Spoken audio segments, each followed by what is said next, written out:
Baik, Assalamualaikum warahmatullahi wabarakatuh.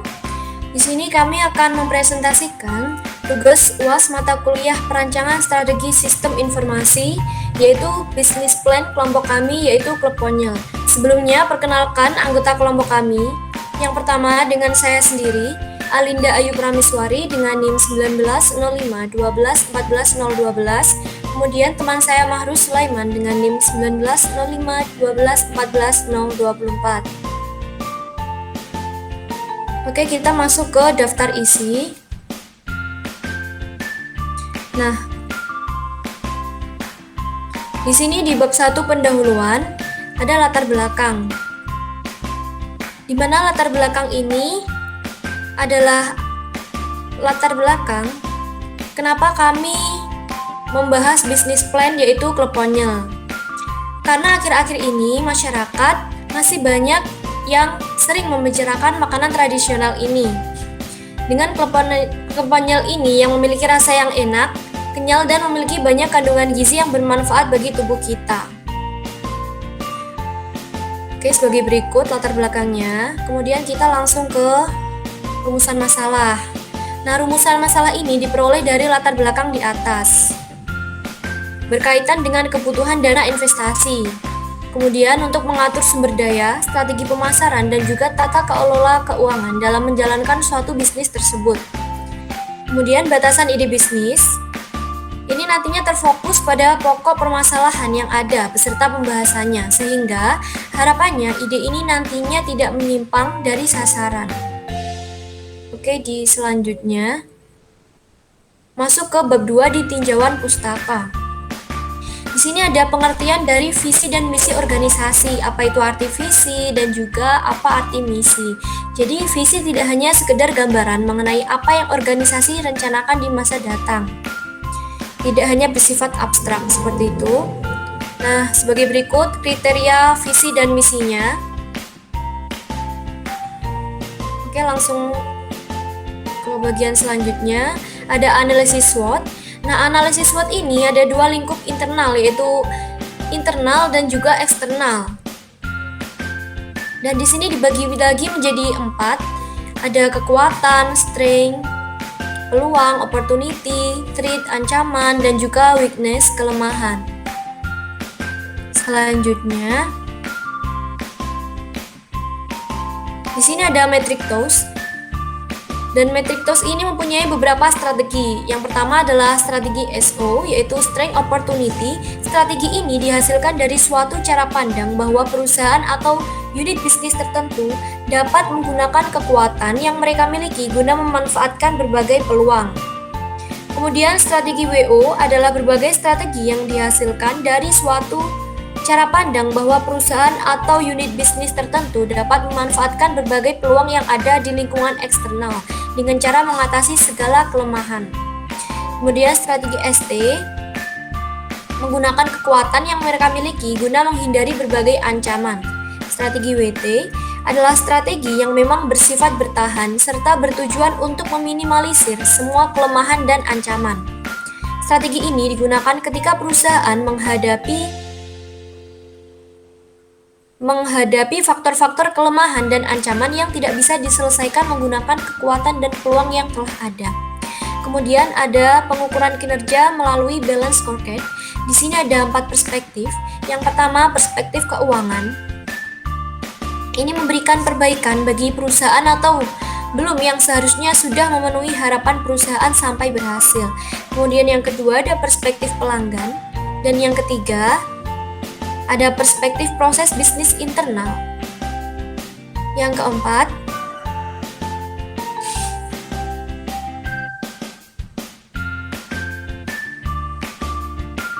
adalah perspektif pembelajaran dan pertumbuhan perspektif.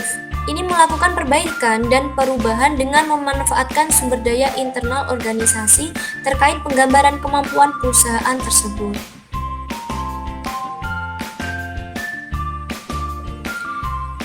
Kemudian di bab 3, di sini adalah poin-poin dari bisnis master plan kami, yaitu bisnis Klub Ponyel, akan disampaikan oleh teman saya, yaitu Marus. Teman saya untuk Mahrus dipersilakan.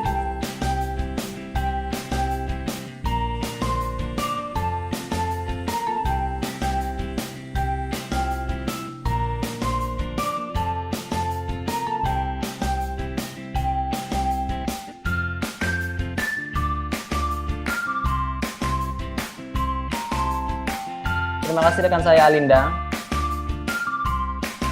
Di sini ya jelaskan tentang bab 3 metodologi dan hasil master plan proses bisnis saya atau sama rekan saya ini. Yang sebab pertama ini informasi bisnis Kleponyel.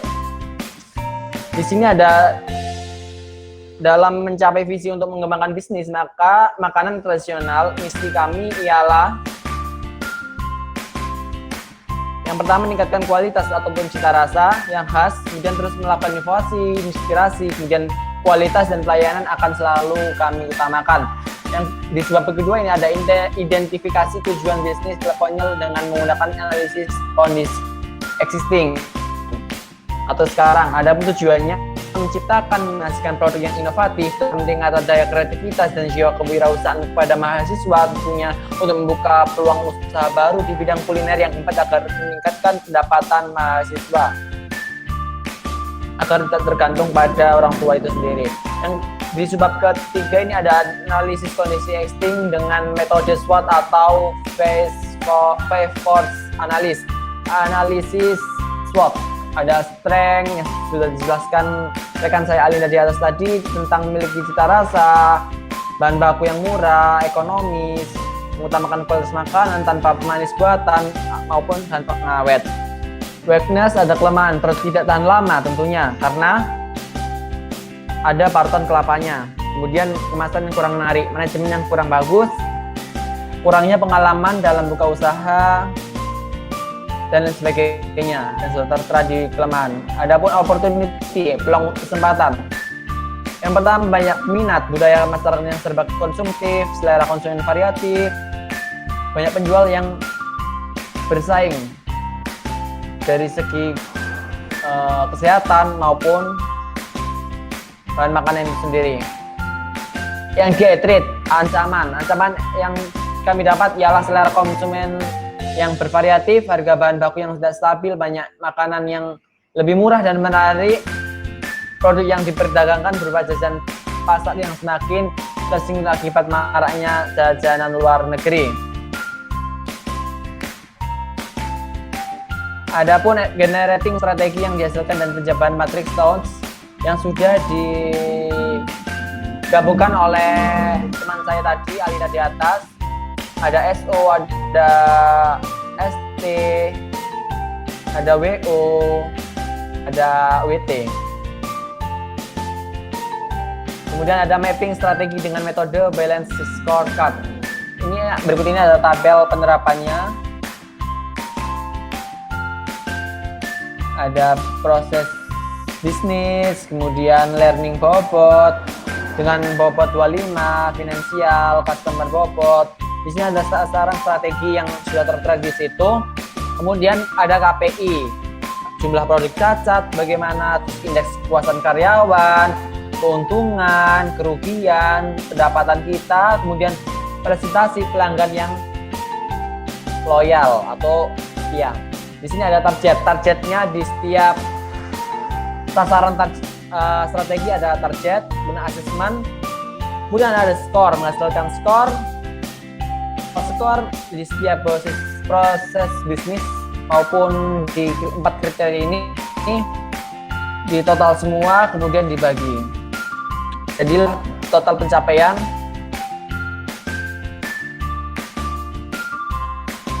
berikut ini data tingkat retensi pelanggan, ada perspektif customer, perspektif proses bisnis internal, perspektif pembelajaran dan pertumbuhan, perspektif keuangan. Perspektif customer itu bahwa customer pada umumnya merasa puas akan pelayanan yang saya berikan atau perusahaan kami berikan. Perspektif proses bisnis internal ini cukup baik, tunjukkan karena tingkat inovasi yang dilakukan perusahaan dapat membuat pelanggan cukup merasa puas. Kemudian belajar pertumbuhan ini sedangkan investasi dengan meningkatkan program-program training yang lebih target yang diharapkan.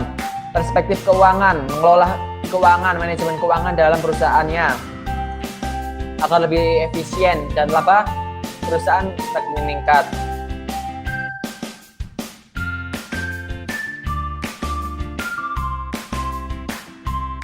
Kemudian masuk ke kesimpulan dari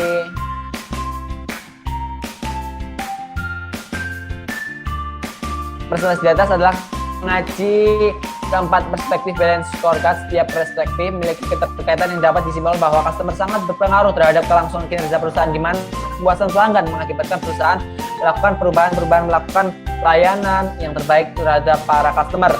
Itu peningkatan program training sebagai proses belajar para karyawan harus dilakukan agar para karyawan dapat membantu perusahaan dalam melakukan perubahan. Sehingga dengan banyaknya pelanggan yang menjadikan konsumen, dengan itu pelayanan dan inovasi dilakukan perusahaan tentunya juga semakin bertambah, dan perusahaan akan yakin untuk yang diharapkan dapat berguna bagi perusahaan dan karyawan itu sendiri. Secara langsung akan meningkatkan kinerja perusahaan yang berpengaruh terhadap kelangsungan hidup perusahaan. Sekian presentasi dari kelompok